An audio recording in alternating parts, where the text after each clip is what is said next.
안녕하세요. 결혼으로 인해 인생 최악의 인간과 귀인 둘 모두를 만난 40대 여성입니다.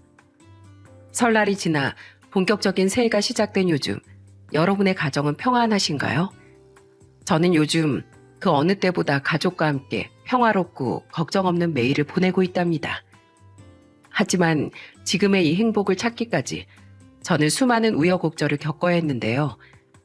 제 인생에서 만난 최악의 인간과 엮였던 끔찍한 사건들에 대해 조심스럽게 이야기를 시작해 보겠습니다. 저는 31살 때 서울에 있는 작은 회사에서 일을 하다 2살 많은 남편과 2년의 연애 후 결혼을 했습니다. 남편은 이제 막 시작했던 의류회사의 대표였죠. 저는 업체들에게 의뢰를 받고 각종 인터넷 사이트에 홍보를 시켜주는 회사 홍보팀에서 일하고 있었는데 그때 사업을 시작한 지 얼마 안 됐던 남편을 만난 겁니다. 업무적으로 이런저런 일에 같이 엮이다 보니 인연이 된 거죠. 우린 남편 회사 근처 아파트에서 살림을 합쳤습니다. 부모님이 두 분 다 오랫동안 아프셔서 친정은 형편이 어려웠고 저 또한 병원비를 보태느라 모은 돈이 많지 않았어요. 그런 제 상황을 전혀 개의치 않고 선뜻 아파트까지 마련해 주신 분이 바로 제 시어머니셨죠. 사돈 어른께서 중풍으로 쓰러지신 후에 사부인께서 뇌경색으로 고생하셨다며 너랑 형제들이 고생이 많았겠구나. 집이든 돈이든 있는 집안에서 더 많이 하면 되는 거니까 절대 미안해하거나 부담스러움만 갖지 말거라. 시어머니는 인자하면서도 여장부 같은 분이셨어요. 시어머니는 시할머니께 물려받은 무려 70년의 역사를 자랑하는 국밥집을 운영하며 집안을 이끌어 오셨다고 했죠. 시어머니의 국밥집은 당시 본점 말고도 체인점이 4개나 있었을 정도로 유명했어요. 물론 체인점마다 사장님은 따로 있었지만 가게 이름을 걸고 체인점을 낼 수 있을 정도로 성공한 식당이었던지라 시어머니의 재산은 상당하셨던 겁니다. 저는 결혼하자마자 임신에 성공해 연년생 아들을 둘 낳았어요. 다니던 회사는 육아휴직이 사실상 불가능했기에 아쉬운 마음을 안고 회사를 그만두어야 했죠. 그리고 작은 애가 2살 때 다시 취업을 하려는데 경력 단절이 된 데다 애들까지 있다 보니 취업이 되질 않더라고요. 당시엔 아직 남편 회사가 불안할 때라 안정적인 생활을 위해 취업을 하고 싶었거든요. 그런 제게 시어머니는 감사한 손을 내밀어 주셨습니다. 취업 때문에 고생하던 해에 추석 전날 동서와 저, 시어머니 이렇게 셋이 둘러앉아 음식을 하던 와중 시어머니께서는 이렇게 말씀하셨어요. 첫째야, 너 내 가게에 올래? 마트 일이라도 구해보려고 했다며?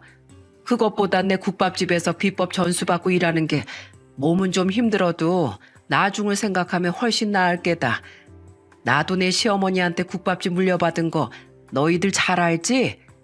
나도 너희만 좋다면 내 국밥집 너희한테 물려주고 싶었어. 착한 동서는 옆에서 손뼉까지 치며 잘 됐네요 형님 하고 진심으로 좋아해 주더군요. 그리고 그날 시어머니는 며느리들에게 처음으로 자신의 이야기를 말씀해 주셨어요. 난 사실 집에서 2 아들만 키우고 살림만 하고 싶었어. 근데 너희들은 한 번도 못 본 시애비란 인간은 타고난 한량이었다. 일은 안 하고 밖에서 여자 만나고 술 먹고 돌아다니기에만 바빴지. 난 그런 인간한테 날 팔아치우듯 넘겨버린 내 부모가 원망스러웠어. 그렇게 자식들만 보고 꾸역꾸역 살아가는데 우리 시어머니가 남의 집 식당에서 부엌대기 취급받고 일하지 말고 자기 식당에 나와서 일하라고 말씀하시더구나. 워낙 거칠게 살아오셔서인지 말툰 투박하셨어도 못난 아들 둔 부모로서 날 불쌍히 여기셨던 것 같아. 어머님이 워낙 말을 곱게 하는 분이 아니라 혼도 많이 나고 욕도 원 없이 먹었지만 결국 어머님은 나한테 비법도 전수해주고 국밥집도 물려주셨다. 그래서 난 열심히 일한 덕에 돈 걱정 없이 니들 남편들을 잘 키울 수 있었어. 내 가슴에 평생 대못 박으면서 돈만 축내고 살던 너희 시아버지가 큰애 25살 때 병으로 세상을 떠났던 시기엔 첫 체인점 계약을 따내며 프랜차이즈 사업까지 성공시켰지. 시어머니는 이젠 국밥집이 자신의 세 번째 자식과도 같이 느껴진다고 말씀하셨습니다. 회사 일을 하던 며느리들에게 식당에서 일하라고 하면 싫어할까봐 말은 꺼내지 않았지만 그런 국밥집에 자신의 며느리가 나와 일해준다면 자신도 더없이 기쁠 거라고 하셨죠. 우리 시어머니처럼 무섭게 가르치진 않을 테니 염려 붙들어 매. 난 워낙에 시어머니를 어렵고 무서워했던 터라 내 며느리들한텐 좋은 시어머니가 돼주고 싶었거든. 동서는 언젠가 자신도 회사를 그만두고 부산에 체인점을 내도 되냐고 웃었고 시어머니는 영광이죠 둘째 며느님 하며 너스레를 떠셨어요. 초기 사업 자금과 중간중간 모자란 자금까지 손을 벌렸던 남편은 이젠 제 취업까지 도와주신 시어머니께 굉장히 고마워했죠. 그렇게 저는 애들을 어린이집에 보내며 시어머니 국밥집에서 일을 하기 시작했습니다.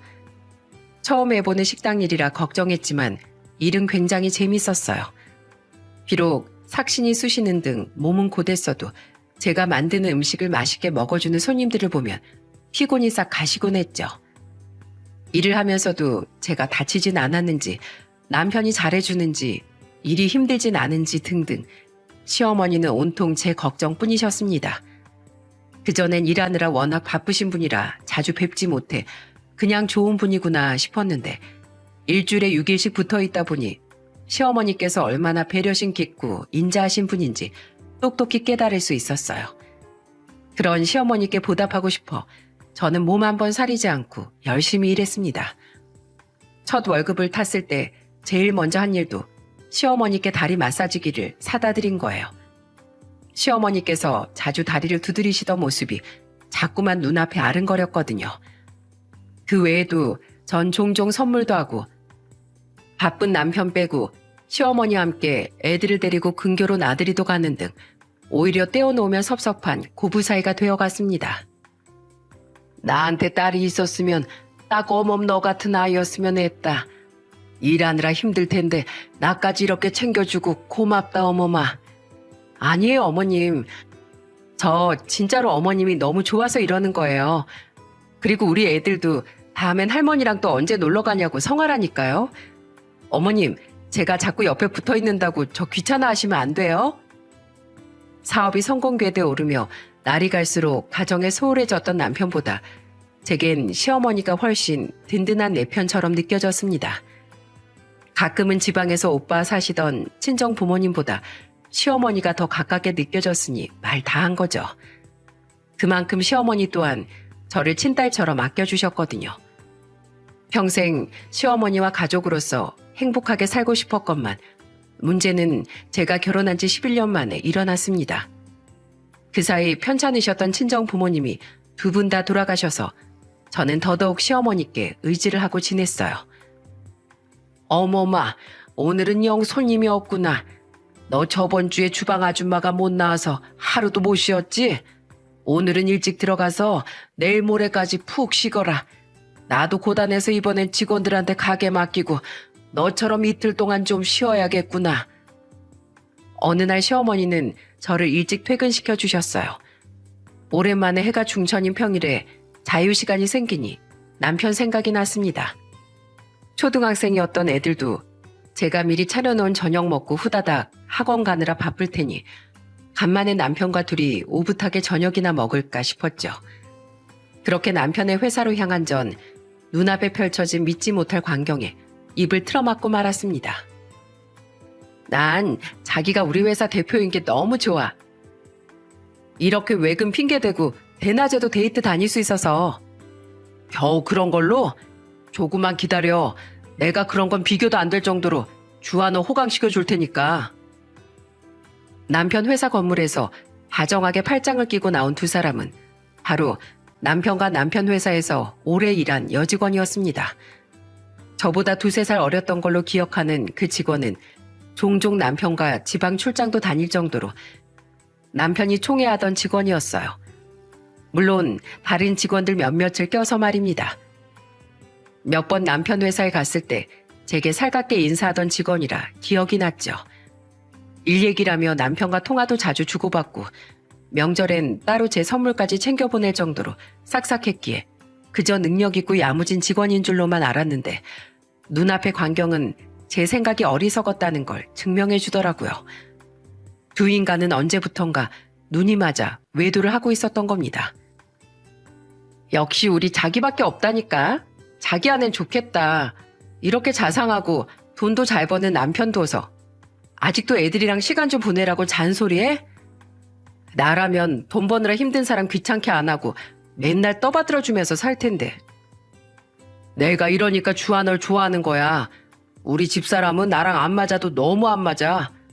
버는 돈도 내가 몇 배 많은데 툭 하면 피곤하게 애들한테 아빠 노릇 좀 해달라. 먹은 그릇은 설거지통에 넣어달라. 요구하는 것도 많다니까. 자기도 일하느라 피곤하다면서 말이야. 결혼을 내가 너무 성급하게 결정했어.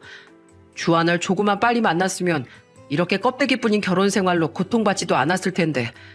집사람이랑 이혼할 타이밍만 보고 있으니까 조금만 기다려줘. 알았지? 그 둘은 회사 앞에 주차된 남편 차에 올라탔어요.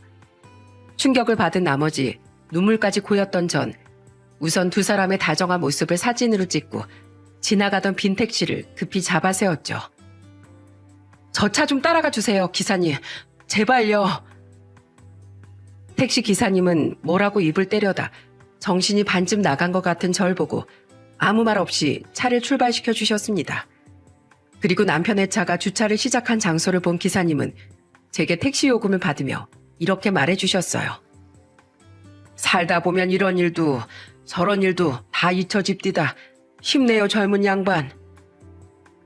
남편이 차에서 내려 상간녀와 다정하게 들어간 장소는 바로 유부남이 다른 여자와 절대 들어가선 안 될 숙박업소였어요. 바들바들 떨며 들어가는 모습까지 전부 사진으로 남긴 전 한참 동안 멍하니 입구를 바라보다 힘이 풀린 다리를 겨우 움직여 그곳을 벗어났습니다. 그렇게 제가 향한 곳은 집이 아닌 바로 시어머니가 계신 국밥집이었죠. 기껏 퇴근시켜 놨더니 아이 여길 왜 다시 와? 잠깐만, 어멈 너 울었니? 아니, 얼굴이 왜 그래? 어머니. 시어머니 얼굴을 보는 순간 꾹꾹 참은 눈물이 홍수처럼 터지더군요. 저는 영문을 모르는 시어머니 품에 안겨 한참 동안 눈물을 쏟아냈죠. 겨우 진정을 한 제게 자초지종을 모두 들은 시어머니는 기함을 하며 분노를 참지 못하셨어요. 내 이 썩을 놈을 그냥. 그 놈이 들어간 데가 어디야. 너 당장 앞장서거라. 내가 아주 요절을 내버리마. 그렇게 시어머니와 다시 그곳으로 향했지만 이미 다른 곳으로 갔는지 남편의 차는 사라진 뒤였습니다. 시어머니는 화를 삭이지 못하고 곧장 남편에게 전화하시더군요. 너 지금 어디냐? 무슨 일은? 내가 너한테 볼 일이 좀 있어서 그런다. 외부 미팅 중이라고? 회사에 언제 들어오는데? 5시? 알았다. 내 그때 네 회사로 가마. 무슨 일인지 가보면 알아. 시어머니는 꼴 같지 않은 핑계를 대던 남편에게 더욱더 분노하시더군요. 그리곤 저를 꼭 안아주며 제가 어떤 결정을 하든 응원해 주겠으니 절대 바보처럼 참고 살지 말라고 말씀하셨습니다. 내가 먼저 간 양반 여자 노름하는 거 평생 참고 살다가 이 가슴에 한이 맺혔다. 나 때야 참고 사는 게 당연시 됐지만 지금은 아니잖니. 내 아들이라고 감사주고 할 생각 추호도 없다.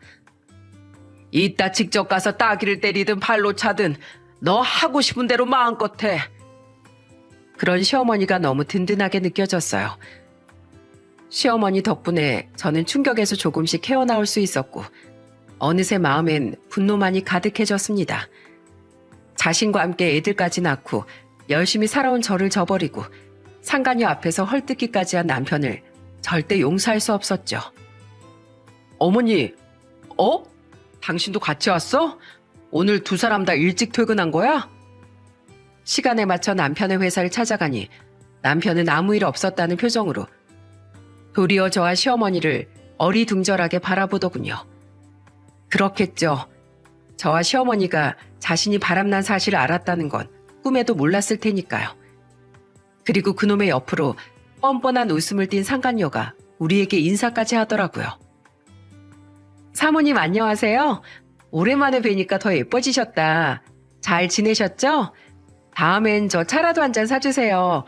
저 사모님하고 친해지고 싶었거든요. 옆엔 대표님 어머님이신 거예요? 안녕하세요 어머님. 전 최주아라고 합니다. 아유 대표님 어머님인 줄 몰랐으면 언니라고 부를 뻔했네요. 너무 젊어 보이셔서요. 제냐 어머마? 네 어머니. 이 불려치 같은 싼것이 감히 내 며느리 눈에 눈물을 내? 시어머니는 순식간에 상간녀의 뺨을 후려쳐버리셨습니다. 순간 사무실엔 정적이 흘렀어요. 그리고 놀라서 어머니 뭐 하시는 거예요? 하고 소리치던 남편의 뺨을 이번엔 제가 냅다 올려 붙여버렸습니다. 그것도 연거푸 3대를 말이죠. 당신까지 왜 이래? 여기 내 회사야. 어머니, 우선 나가서 얘기하세요. 네? 뭘 나가서 얘기해? 당신 불안해하는 표정 보니까 우리가 무슨 일로 왔는지 눈치챘나 보네.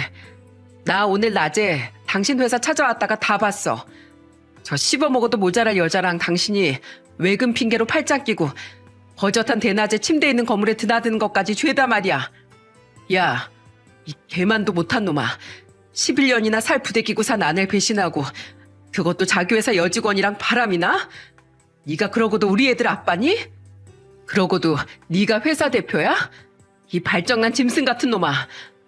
네가 어떻게 나한테 이럴 수가 있어? 여보, 제발 조용히 해. 우선 나가자, 어? 남편은 입을 떡 벌린 채 우릴 보고 있던 자기 직원들 눈치를 보며 거의 애원하듯 저와 시어머니를 데리고 나가려고 하더군요. 상간녀는 그 옆에서 아무 말도 못하고 고개만 푹 숙이고 있었죠. 저는 단단히 버티고 선 채 두 연놈을 노려보며 계속해서 소리쳤어요. 왜? 창피해?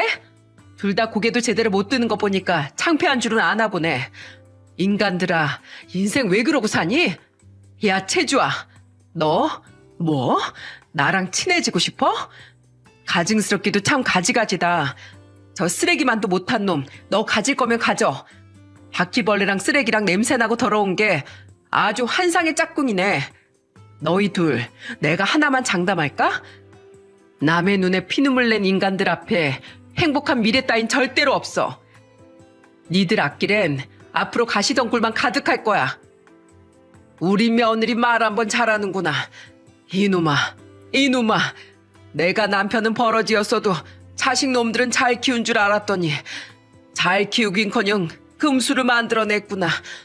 그렇게 애미 마음고생하는 꼴을 보고 자랐으면서 지 아내를 아껴주긴커녕 지 애비처럼 계집질을 해대. 내가 아주 창피해서 살 수가 없다. 넌 오늘부로 내 아들 아니다. 알았어? 앞으로 나한테 돈 없다고 사업자금 손 벌릴 생각도 하지 말고 그냥 내 앞에도 나타나지 마. 시어머니는 남편의 뒤통수와 등짝, 뺨을 가리지 않고 마구 내려치며 고함을 지르셨습니다. 그리고 제 손을 잡고 회사를 빠져나오셨죠. 어머니, 여보. 어머니라고 부르지도 마. 아줌마라고 불러 이 썩을 놈. 다급히 우릴 부르는 남편의 말에 통쾌한 일침을 남긴 채 말입니다. 그날 시어머니는 제게 자신의 집으로 가자고 하셨지만 저는 고개를 저었어요. 어차피 어머니랑 저랑 둘 다 이틀 쉬니까 저희 애들만 좀 부탁드려도 될까요? 제가 죄인도 아닌데 그 집에서 왜 나가야 돼요? 그 인간을 쫓아내야죠. 근데 애들한테 안 좋은 모습 보이긴 좀 그렇잖아요. 어차피 내일부터 주말이라 애들 학교도 안 가거든요. 저는 끝까지 제 걱정을 하던 시어머니께 애들을 부탁드렸습니다. 학원에 있는 애들에게 전화해 할머니가 데리러 갈 테니 주말엔 할머니 집에서 지내라고 말한 후 저는 혼자 집으로 돌아왔어요. 그날 남편은 9시가 다 돼서야 집에 들어오더군요. 그리곤 현관에 던져진 짐가방들을 먼저 보고 다음엔 거실에 팔짱 끼고 앉아있던 저를 보며 말했죠. 당신도 참 독하다. 나랑 먼저 얘기하면 될 일이지 회사까지 어머니를 끌고 쳐들어와? 직원들 앞에서 대표인 날 개망신을 시켜? 이러니까 내가 바람이 안 나고 배겨? 잔말 말고 당신 짐 다 싸놨으니까 챙겨서 썩 꺼져. 이 집에서 나랑 애들이랑 살 거야. 그래, 어쨌든 내가 바람 피운 거 맞으니까 집 정도는 줄게. 나도 애들 생각해서 양보하는 거야. 차라리 잘 됐네. 어떻게 이혼 얘기 꺼내야 하나 고민했는데 이걸로 잡음 없이 우리 딱 이혼하는 거다. 애들은 당신이 데려갈 거지? 애들은 엄마가 키워야지. 양육비는 보내줄 테니까 앞으로 애들 핑계로라도 나한테 절대 연락하지 마. 우리 주아가 질투가 좀 많아. 우리 주아 같은 소리 하네. 역겨워서 진짜. 여자한테 눈이 멀어서 제 새끼들은 안중에도 없다 이거지? 그래 알았어. 대신 양육비 일시불로 줘. 양육비 문제로 당신하고 계속 엮여있기 싫으니까. 그리고 2번 다시 우리 애들 얼굴 볼 생각도 하지 마. 알았어? 이것만 알아도 유부남 꼬시는 여자치고 제정신 박힌 인간 세상엔 절대 없다는 사실 말이야. 하긴 지팔자 지가 꼰다는데 누가 뭐라 하겠어? 당장 내 눈앞에서 사라지고 법원에서 나 만나. 이 쓰레기야. 저를 노려보며 나가는 남편의 뒤통수를 후려갈기고 싶었지만 이미 진이 다 빠져있던 전 그놈에게 욕짓거리를 내뱉는 걸로 만족했습니다. 제발 저놈 인생의 지옥이 펼쳐지길 간절히 바랬죠. 그렇게 남편은 조금의 망설임도 없이 집을 나갔어요. 이렇게 옳았구나 나갈 줄은 몰랐는데 더더욱 허탈함이 밀려오더라고요. 다음 날 저는 애들을 데리러 가며 시어머니께 이혼하기로 했다는 사실을 전해드렸습니다. 시어머니는 가만히 제 손을 잡고 눈물을 흘리셨어요. 저도 그런 시어머니를 따라 울먹이며 말했죠. 비록 이렇게 끝은 나더라도 제가 진심으로 어머님을 좋아했었다는 사실은 잊지 말아주세요. 미안하다 어머마. 내가 자식을 잘못 키워도 한참 잘못 키워서 네 가슴에 피멍을 내버렸구나. 근데 꼭 가게까지 그만둬야겠니? 애들하고는 뭐 먹고 살려고. 어떻게든 사라지겠죠. 그래도 이혼까지 한 마당에 그 사람 어머니가 하는 가게에 몸담고 있는 건 아닌 것 같아요. 어머님, 부디 저 없어도 건강하게 잘 지내셔야 돼요. 아셨죠? 그동안 정말 감사했어요. 나야말로 고마웠다. 그래도 한 번씩 나랑 연락도 하고 너랑 애들 얼굴도 보여주겠다고 약속해주지 않겠니? 난 통이 그놈보다 딸 같던 네가 훨씬 소중하단다. 그리고 언젠가 내가 국밥집을 운영하기 힘에 부치면 그땐 너에게 말아마. 그런 말씀 마세요 어머님. 오래오래 건강하게 사셔야죠. 제가 가끔 연락드릴게요. 시어머니는 애들과 먹고 살라며 제게 1억을 보내주셨습니다. 사실 집도 시어머니께서 해주신 거나 마찬가지라 받지 않으려고 했지만 애들을 생각하라는 시어머니 말에 하는 수 없이 그 돈을 받았죠. 그렇게 저는 이혼을 하게 되었습니다. 부산에서 회사를 다니던 시동생과 부산에 당시 시어머니 국밥집 체인점을 냈던 동서도 서울까지 올라와 저와 작별 인사를 했죠. 형님, 꼭 아주버님 보란 듯이 잘 사셔야 돼요. 아셨죠? 제가 형 대신 사과드릴게요. 정말 죄송합니다, 형수님. 저 더는 그런 놈 제 형으로 취급도 안 할 거예요. 조카들 키우시다 힘든 일 있으면 언제든지 꼭 연락 주세요. 다행히 당시 11살, 10살이었던 저희 애들은 부모의 이혼을 거부감 없이 받아들여줬어요. 남편이 워낙에 집에 붙어있지 않았던 터라 아빠의 부재를 느끼지 못한 거죠. 오히려 애들은 전보다 할머니를 자주 못 보게 되었다는 사실을 안타까워하더라고요. 저는 살던 아파트와 함께 양육비 명목으로 꽤 큰 돈을 남편에게 받아냈습니다. 거기다가 약간의 재산 분할과 더불어 남편과 상간녀에게 따로 위자료 소송을 걸어 위자료까지 받아냈죠. 하지만 언제 어떤 목돈이 필요하게 될지 몰라 저는 시어머니께 받은 돈과 그 돈들을 전부 저축한 뒤 요양보호사 자격증을 땄어요. 이젠 혼자서 애들을 키워야 했으니 계속해서 돈을 벌어야 했거든요. 엄마, 오늘도 힘드셨죠? 제가 어깨 주물러 드릴게요. 그럼 형은 어깨 주물러 드려. 난 엄마 발 주물러 드릴게. 요양보호사 일은 힘들었지만 다행히 자기 아빠를 닮지 않고 엄마를 끔찍이 위해주던 아들들 덕에 힘을 내서 살아갈 수 있었습니다. 저는 가끔씩 애들과 시어머니를 찾아뵙고 안부 전화도 주고받았죠. 그렇게 새로운 삶을 살아낸 지 5년쯤 된 어느 날이었어요. 중학생이었던 애들도 모두 놀러 나갔겠다. 주말을 맞아 느긋하게 쉬고 있던 오후에 모르는 번호로 전화가 걸려오더라고요. 평소 광고 전화가 많이 걸려와 모르는 번호는 잘 받지 않았었는데 그날따라 이상하게 전화를 받고 싶길래 저는 그 전화를 받았습니다. 그리곤 휴대폰 너머에서 들려오는 다급한 목소리를 들은 순간 저는 두 팔에 소름이 오소소 돋고 말았습니다. 어머마, 나다. 제발 나 좀 구해다오. 주소 보낼 테니 여기로 좀 와줘. 오래 통화 못해서 이만 끊으마. 짧고 굵은 통화의 주인공은 바로 시어머니였어요. 마지막으로 연락하고 뵌 것이 3주쯤 전이었는데 분명 그때까진 건강에 이상도 별일도 없으셨던 터라 뭔가 사고가 났나 싶어 덜컥 겁이 나더군요. 저는 곧바로 옷을 입고 전화를 끊은 시어머니가 보내신 주소로 차를 끌고 달려갔습니다. 그리고 목적지에 도착한 전 너무 놀라 두 손으로 입을 틀어막았어요. 아니, 어머님이 왜 이런 데 계시는 거지? 그곳은 바로 웬 정신병원이었거든요. 우선 서둘러 병원 안으로 들어간 전 시어머니를 찾기 시작했습니다. 사람 좀 찾으러 왔는데요. 박혜순이라고 올해 75세 된 할머니요. 환자분 면회가 아니라 사람을 찾으러 오셨다고요? 아, 아까 전화 주신 박혜순 씨 따님 되시죠? 이쪽으로 오세요. 병원 관계자로 보이는 한 여자가 저를 의심스러운 눈초리로 바라보더군요. 그런데 그 뒤에 앉아있던 남자가 대뜸 저를 시어머니의 딸이라고 부르며 제게 손짓하지 않겠어요? 뭔가 있긴 있구나 싶어 저는 우선 고개를 끄덕인 후 그 남자를 따라갔습니다. 남자는 쇠창살이 달린 한 철문을 열쇠로 딴 후 긴 복도를 걸어가며 제게 속삭이듯 말했어요. 빨리 말할 테니 잘 들으세요. 여긴 그냥 정신병원이 아니라 돈만 받으면 멀쩡한 사람도 가둬두는 무서운 곳입니다.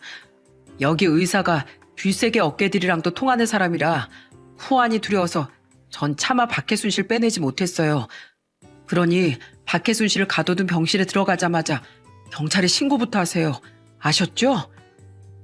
분명 그 남자도 병원 관계자인 것 같았는데 그 남자는 제게 그런 말을 하더라고요. 의아함을 품은 채 저는 굳게 잠긴 한 병실에 도착했습니다. 그리고 그곳에 들어가자마자 마주한 시어머니의 모습을 보고 바닥에 주저앉고 말았죠. 어머님, 모습이 이게 뭐예요? 네? 어머마, 와줬구나. 고맙다. 정말 고마워. 쉿, 들켜요. 목소리 낮추세요. 전 빨리 돌아가 봐야 하니까 따님 제 말 꼭 기억하셔야 돼요. 그 남자는 입술에 손가락을 가져다 대며 우리에게 주의를 준 후 병실을 빠져나갔습니다. 저는 그 사이 무슨 일이 있었던 건지 한쪽 눈엔 퍼러 멍이 들고 입술까지 터진 시어머니를 보고 울음을 터뜨렸어요. 그리곤 바닥을 짚고 일어나 부들거리는 손으로 시어머니 얼굴을 감쌌죠. 시어머니는 제 팔을 꼭 붙잡곤 덜덜 떨며 말씀하셨어요. 얼른 경찰에 신고부터 하거라. 그래야 여기서 빠져나갈 수 있어. 사람이 불법적으로 갇혀있다고 얼른 전화부터 넣어. 그 남자와 같은 말을 하는 시어머니를 보고 저는 즉시 경찰에 신고부터 했습니다. 그리고 전화를 끊은 후 이어진 시어머니의 폭로엔 끔찍하고 추악한 진실이 숨겨져 있었어요. 금방 경찰 올 거니까 우선 진정하세요, 어머님. 대체 이게 다 무슨 일이에요? 네? 이게 다 큰놈, 동이 그놈이 저지른 짓이다. 우리 애들 아빠를 말씀하시는 거예요? 애들 아빠가 어머님을 여기 가뒀다고요? 그래, 너랑 이혼하고 나서 그놈 망할 그 계집애랑 재혼한 거 알지? 그 뒤로 그놈이 몇 번이고 찾아와도 나 절대 걔들이 인정 안 해줬다. 나도 둘째도 그놈 더는 가족으로 생각도 안 했으니까. 근데 그 망할 놈이 2주 전부터 하루가 멀다고 날 찾아와서 애원하더구나. 버티고 버텼는데 결국 자기 회사 망하게 생겼다고 돈 좀 빌려달라는 거야. 그동안 나한테 수도 없이 돈을 빌리려고 했는데 내가 문전박들 해버리니 말도 못 꺼냈었다면서 말이야. 근데 이번엔 필요한 돈이 한두 푼이 아니었는지 내 그 국밥집 있지? 그 프랜차이즈 사업 자체를 다른 회사에 팔아넘기고 자기한테 그 돈을 달라더구나. 자기가 그래도 장남인데 유산 좀 미리 물려주는 셈 쳐달라는 거야. 완전히 정신 나간 놈 아니냐? 그래서 내 안 된다고 했더니 몇 번을 더 찾아오다가 3일 전에 퇴근하던 날 덮쳐서 강제로 여기로 끌고 오더구나. 내가 반항하니까 엎치락 뒤치락 하다가 두 손 두 발까지 꽁꽁 묶어서 말이야. 여기 눈에 멍이랑 입술 터진 것도 다 그때 생긴 상처다. 뭐라고요? 제정신이래요, 그 인간? 어떻게 돈 때문에 자기 엄마한테 이런 짓을 한단 말이에요? 아니, 돈이 필요하다면서 어머님을 여긴 왜 대체 가둔 건데요? 여기서 나가고 싶으면 자기 말대로 해달라고 날 겁박했다. 그리고선 일주일 동안 잘 생각해보라고. 자기도 자식인데 부모한테 이런 짓까지 하고 싶지 않다면서 가증스러운 눈물까지 흘리고 가버렸어. 돈에 미쳐서 그놈이 제정신이 아닌 게다. 휴대폰도 다 빼앗기고 대체 어떻게 해야 하나 싶었는데 그때 아까 그 젊은이가 도와줬다. 멍들고 상처난 얼굴로 매일 우는 날 보니까 평생 아버지한테 매 맞고 살다 돌아가신 자기 모친 생각이 나서 외면하기 힘들었대. 자기 아내가 희귀병에 걸려서 돈이 절실해서 이런 곳에서 일하고 있었다는데 양심에 찔려서 더는 이곳에서 일 못하겠다고 병실에 찾아와서 울더구나. 죄송하다면서 말이야. 자기 없으면 큰일 날 아내 때문에 보복당할까봐 두려워서 자기 휴대폰으로 신고는 못하겠으니 큰 놈 말고 다른 가족들한테 연락하라면서 자기 휴대폰을 잠깐 빌려줬다. 처음엔 둘째랑 둘째 처한테 전화를 걸었는데 안 받길래 마지막이다 싶어서 너한테 전화했던 거야. 이혼해서 힘들게 살고 있는 너한테 이런 모습 보이고 싶지 않았는데 정말 미안하다. 그래도 너 아니었으면 난 꼼짝없이 여기 갇혀 있을 뻔했어. 한달음에 달려와줘서 정말 고맙다 어머마. 난 너무 무서웠어. 이제 다 괜찮아요 어머니. 곧 경찰도 올 거고 어머님 옆엔 제가 계속 붙어 있을게요. 이제 아무 일 없어요. 그러니까 안심하세요. 저는 끄끄대며 오는 시어머니를 끌어안고 달래며 함께 흐느꼈습니다. 고령의 나이에 이런 끔찍한 일을 겪어야 했던 시어머니가 너무 안쓰러웠죠. 얼마 지나지 않아 요란한 소리와 함께 경찰들이 등장하며 시어머니의 악몽은 끝이 났어요. 시어머니는 경찰분들에 의해 구출되었습니다. 저는 진술을 하는 과정에서 시어머니를 도와준 그 관계자 이야기는 숨긴 채 시어머니를 구하러 온 계기를 대충 둘러댔어요. 병원에서 나오던 짧은 찰나에 그 남자가 제게 간곡히 부탁했거든요. 차라리 경찰에게 처벌받는 게 의사에게 찍히는 것보다 덜 위험할 테니 절대 자기 이야기를 하지 말아달라고 말이죠.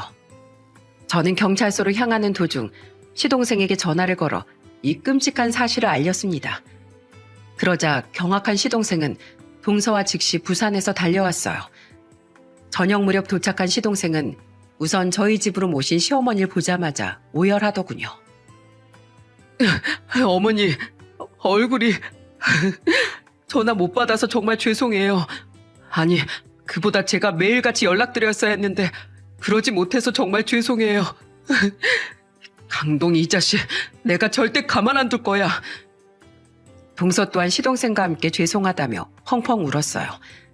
시동생은 평소 모르는 번호로 걸려오는 전화를 광고 전화일까봐 아예 받지 않았고 동서는 국밥집 일이 바빠 전화를 못 받았다더군요. 시어머니는 걱정스럽게 자신을 지켜보던 우리 애들의 손을 한쪽씩 잡은 채 눈물을 흘리셨죠. 전 남편은 그날 밤새 경찰서에 불려가 조사를 받은 모양이었어요. 조사를 받고 나오자마자 되찾은 시어머니 휴대폰으로 연락한 그놈은 즉시 저희 집에 찾아와 시어머니께 무릎을 꿇더군요. 어머니, 제가 잘못했어요. 제가 하도 사업이 힘들다 보니까 잠깐 돈 때문에 헷가닥했나 봐요. 어머니, 제발 저 한 번만 봐주세요.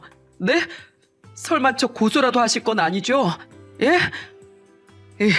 이 썩을 놈의 소나, 네가 인간이니? 사람이야? 난 진즉 널 아들로 여기지 않았지만 오늘부로 영영 너와의 인연을 끊을 거다. 아내를 배신한 것도 모자라서 인간된 도리마저 고작 돈 때문에 저버린 널 난 그냥 죽은 자식으로 생각할 거야. 어머니, 제발 봐주세요. 네? 저 감옥 가기 싫어요. 이 쓰레기 같은 자식아. 감히 어머니께 그런 짓을 저질러 놓고 뭐? 감옥 가기 싫다고? 그게 지금 할 말이냐? 한심하게 펑펑 우는 그놈을 보자 더 이상 화를 참을 수 없었는지 시동생은 손이고 발이고 가리지 않고 휘두르며 그놈을 두드려 패기 시작했습니다. 어찌나 사납게 손찌검을 하던지 저러다 큰일 나는 거 아닌가 싶을 정도였죠. 하지만 그놈은 아예 맞아 죽어도 싼 놈이라고 생각했어요. 저도 주먹질은 나쁜 일이라고 생각하는 사람이지만 시동생의 마음이 100번 1000번 이해가 됐습니다. 시동생은 피떡이 된 그놈을 문 밖으로 내던져 버렸어요. 저는 한참 동안이나 가지 않고 밖에서 흐느끼던 그놈에게 소리쳤죠. 어머니, 이 개만도 못한 인간아. 네 애들 앞에서 끝까지 잘못도 안 뉘우치고 그딴 한심한 모습 보이고 싶냐? 넌 내 인생에서 만난 인간들 중에 최고로 악질인 놈이야. 다신 어머님 앞에도 우리 애들하고 내 앞에도 나타나지 마. 평생 쓰레기처럼 시궁창에서 빌빌대다가 지옥에나 가버려. 끝내 경찰 부르겠다는 제 고함에 남편은 그제야 꽁지를 뺐는지 조용해졌더라고요. 저희 애들은 한심한 자기들 아빠의 모습에 한숨을 푹 쉬었고 저는 그런 애들에게 대신 미안하다고 사과를 했죠. 걱정하는 시동생 내외를 내려보낸 후 저는 일을 쉬고 월요일에 시어머니를 병원에 모시고 갔습니다. 다행히 시어머니는 그놈과 몸싸움을 하다 생긴 얼굴의 상처 말곤 건강하셨어요. 결국 시어머니는 전 남편을 고소하지 않기로 했습니다. 그놈은 끝까지 한심하게도 시어머니께 전화를 걸어 시동생에게 맞고 전치 3주짜리 진단서를 뗐다고 겁박을 했다더군요. 괜히 시동생에게 정가를 만들어주고 싶지 않아 시어머니는 시동생의 손찌검을 문제 삼지 않는다는 조건으로 전 남편을 고소하지 않기로 하고 대신 영영 자신의 눈에 띄지 말라고 경고하셨다고 했죠. 나중에 그 사실을 들은 시동생은 길길이 날뛰었지만 더 이상 머리 아프게 하지 말라는 시어머니 말씀에 차마 더 말을 못하고 불만 가득한 표정을 짓더라고요. 시어머니가 갇혀있던 정신병원은 법적 처벌을 받았습니다. 그런데 돈을 받고 시어머니를 가둔 의사는 고작 벌금형을 받더군요. 자신은 정당하게 가족 두 사람의 동의를 받고 시어머니를 강제 입원시킨 거라며 발뺌을 했거든요. 전 남편 그놈이 알고 보니 서류 조작까지 해서 시동생도 시어머니 강제 입원에 동의한 것처럼 꾸몄던 거죠. 그때 불법 입원된 사람은 시어머니 한 사람뿐이었고 나머지는 모두 정상적인 환자였기에 그 의사는 교묘하게 빠져나갈 수 있었던 거예요. 분통이 터졌지만 아쉬움을 뒤로하고 우린 벌금형에 만족할 수밖에 없었습니다. 병원 관계자들 또한 일부는 벌금형을 받았는데 우릴 도와줬던 그 직원 또한 법망을 피해가지 못했어요. 저는 연락처를 알고 있었기에 그 직원을 찾아가 큰 사례금을 건넸습니다. 저희 어머님을 도와주셔서 진심으로 감사드립니다. 저희 어머님은 그때 트라우마가 심하셔서 결국 같이 오지 못했어요. 남수 씨 얼굴을 보는 것도 힘들어하셔서요. 제가 이런 걸 받아도 될지 모르겠네요. 박혜순 씨를 돕긴 했지만 저도 결국 돈 때문에 그동안 부조를 눈 감고 있었던 거니까요. 이번 처벌도 제가 그동안 눈 감아줬던 짓에 비하면 가벼운 거라고 여기고 있어요. 앞으로는 그동안의 죗값을 치른다는 생각으로 다른 사람들 도우면서 선하게 살아가세요. 저희 어머님을 도와주셨던 것처럼요. 적어도 남수 씨는 저희 가족에겐 귀인이나 마찬가지니 늘 남수 씨와 아내분의 무사한 영을 응원하겠습니다. 이 돈은 아내분 치료비에 보태 써주세요. 그 직원은 도리어 고맙다며 눈물을 뚝뚝 흘리더군요. 저는 그 직원을 보며 전 남편을 떠올렸습니다. 그 인간이 이 직원의 반만큼이라도 부끄러움을 깨닫길 바랬죠. 그렇게 2년이 지난 지금 저는 시어머니와 합가를 했습니다. 시어머니가 전 남편 때문에 또다시 위험에 처할까 걱정됐거든요. 시동생 내외는 저에게 매우 미안하고 고마워했죠. 저랑 집사람이 부산 정리하고 올라오려고 했는데요. 형수님, 죄송하고 감사해서 어쩌죠? 아니에요. 평생 닦아놓은 터가 두 사람 다 부산에 있는 거 뻔히 아는데 그랬으면 어머님도 부담스러워 하셨을 거예요. 그렇다고 어머님이 국밥집을 그냥 두고 부산으로 내려가실 분도 아니시고요. 전 괜찮아요. 오히려 좋은걸요? 아시잖아요. 제가 어머님을 얼마나 좋아했었는지요. 그동안 그 망할 인간 때문에 어머님하고 멀어지게 돼서 슬펐는데 이참에 어머님과 붙어 살 명분이 생겨서 다행이라고 생각하기로 했어요. 저희 애들이야 뭐 워낙에 할머니를 좋아했으니 벌써 좋아서 난리가 났고요. 저는 요양보호사 일을 그만두고 다시 국밥집에서 일을 시작했어요. 그리고 1년 전 시어머니는 제게 국밥집 명의를 물려주셨습니다. 어머님, 동서도 있는데 어떻게 저한테 이 귀한 국밥집을 물려주세요? 아니다. 내 친직의 이 국밥집은 너한테 물려주려고 했어. 네가 이혼을 한 뒤에도 그 다짐은 변한 적이 없다. 그저 네가 부담스러워할까 봐 잠시 때를 기다렸을 뿐이야. 너만큼 나한테도 잘하고 국밥집 일도 자기 일처럼 열심히 해줄 사람이 또 누가 있겠니? 네 동서도 이미 몇 년 전에 나한테 이 얘기를 듣고 너무 좋은 생각이라며 흔쾌히 찬성했다. 자긴 부산 매장 하나 운영하는 것도 충분히 감사하고 힘에도 붙인다면서 말이야. 그러니까 어머마 부디 거절치 말고 이어받아 주렴. 하늘에 계신 내 시어머니도 분명 내 결정을 응원해 주시고 있을 게야. 우리 손주들 잘 키워줘서 그리고 그 금수 같은 놈 어미임에도 불구하고 내게 이렇게 잘해줘서 정말 고맙다. 그렇게 저는 감사하게도 그 큰 프랜차이즈 국밥집의 대표가 되었습니다. 하는 일이야 늘 똑같지만 이젠 내 가게라는 생각 때문에 어깨가 무거워진 만큼 더더욱 책임감을 가지고 열심히 일하려고 노력하고 있어요. 여전히 국밥집 일을 거들어주러 출근하던 시어머니는 그런 저를 지켜보며 대견하다고 늘 쑥스러운 칭찬을 해주시곤 하죠. 그렇게 행복한 삶을 살던 와중 얼마 전 모르는 번호로 전화가 한 통 오더군요. 시어머니의 일 이후 모르는 번호로 온 전화도 꼬박꼬박 받는 습관이 생긴 전 무심코 전화를 받았다가 기분이 팍 잡치고 말았어요. 그 사람은 바로 전 남편이었거든요. 번호까지 다 차단해서 2번 다시 볼 일 없다고 생각했건만 이제 와서 무슨 염치로 전화했나 싶어 화까지 났죠. 여보 같은 소리 하고 있네. 이건 뭐야? 바뀐 번호야? 난 당신한테 할 말 없으니까 빨리 끊어. 얼른 끊고 이 번호 차단해버리게. 잠깐 끊지 마. 여보, 나 마지막으로 당신한테 사과하고 싶어서 전화했어. 여보, 결국 나 회사 쫄딱 망하고 빚만 산더미처럼 남았어. 지금은 창문도 없는 고시원에 살면서 막노동하면서 하루하루 벌어먹고 살아. 50이 다 돼서 나 받아준다는 곳도 없어서 말이야. 그리고 나 이혼도 했어.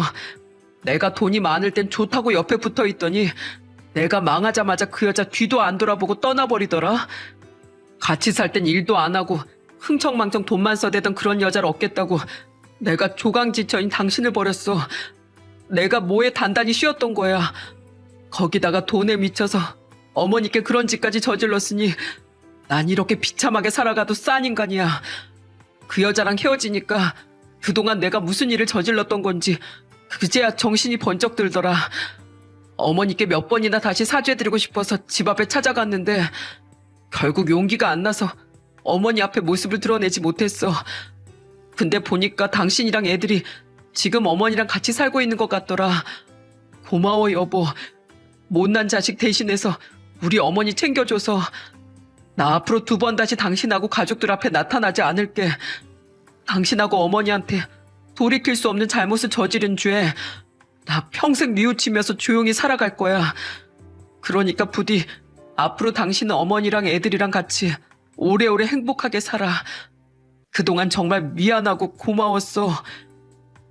남편의 전화는 그렇게 조용히 끊겼습니다. 너무 의외의 말에 놀라 저는 한동안 휴대폰을 들고 가만히 서 있었죠. 그게 끝이었어요. 이제 와서 잘못을 뉘우친다고 한들 이미 물은 엎질러진 후니 저는 남편을 다시 받아줄 생각이 없었거든요. 시어머니 또한 같은 생각이셨는지 제게 말을 전해 듣곤 이러시더라고요. 세상사가 이렇게 복잡하고 어려운 거란다. 나 또한 너처럼 더 이상 동희를 자식으로 품어줄 수는 없을 것 같다. 하지만 그놈이 진심으로 죄를 뉘우치고 어디선가 더는 악하지 않게 살아가길 늘 마음으로 빌며 여생을 보내겠지. 큰애 마지막 참회의 말을 끊지 않고 전부 다 들어줘서 고맙구나 어머마. 저는 고등학생이 된 아들들에게도 남편에게 전화가 왔었다고 알려주었습니다. 이제 와서 왜 그런데요? 그래봤자 우리 둘 다 그런 끔찍한 인간 아빠로 생각하고 싶지도 않고 용서하고 싶지도 않아요. 용서하라고 해주는 말이 아니야. 다만 부모가 그렇게 최악의 인간은 아니었다는 걸 알고 살아가는 것만으로도 너희 인생엔 많은 변화가 있을 거란다. 누군가를 미워하고 원망하는 마음은 생각보다 사람의 마음을 많이 망가뜨리는 법이거든. 엄만 그저 너희 둘이 더는 아무도 미워하지 않고 가슴을 사랑으로만 채우고 살아갔으면 좋겠다는 바람에 이 말을 해준 거야. 아들들은 아직 잘 모르겠다는 듯 입을 삐죽였습니다. 저는 언젠가 엄마 말뜻을 알게 될 거라며 다 큰 아들들의 머리를 쓰다듬어 주었죠. 그렇게 몇 가지 고통과 고난을 겪은 후 저와 시어머니는 더욱 단단해진 관계로 맺어져 행복하게 살아가고 있습니다. 가끔씩 조카와 함께 저희 집에 올라오는 시동생 부부 또한 여전히 각자의 자리를 지키며 행복한 삶을 이어가고 있어요. 저는 앞으로 시어머니와 아들들 그리고 시어머니께서 물려주신 국밥집을 최선을 다해 지키며 열심히 살아가려고 합니다. 그리고 언젠간 시어머니처럼 저도 며느리에게 이 국밥집을 물려주고 싶어요. 그러려면 시어머니와 시할머니의 명성에 누가 되지 않도록 더더욱 정진해야겠죠. 여러분, 제가 사연을 보낸 이유는 악마란 늘 눈 가리개를 가지고 다닌다는 말을 하고 싶어서랍니다. 악마는 늘 사람의 마음에 탐욕의 씨앗을 심은 뒤 잽싸게 눈을 가려 아내도 부모 자식도 못 알아보게 하는 법이잖아요. 흥미를 잃은 악마가 떠난 뒤 그제야 후회한다고 해도 이미 떠난 버스는 잡을 수 없는 법이죠. 그러니 우리 모두 악마의 유혹에 흔들리지 않도록 늘 마음을 바로잡고 건강한 시선으로 세상을 바라보며 살아갔으면 좋겠습니다. 제 긴 사연 들어주셔서 감사드리며 저는 이만 사연을 마칠게요. 감사합니다.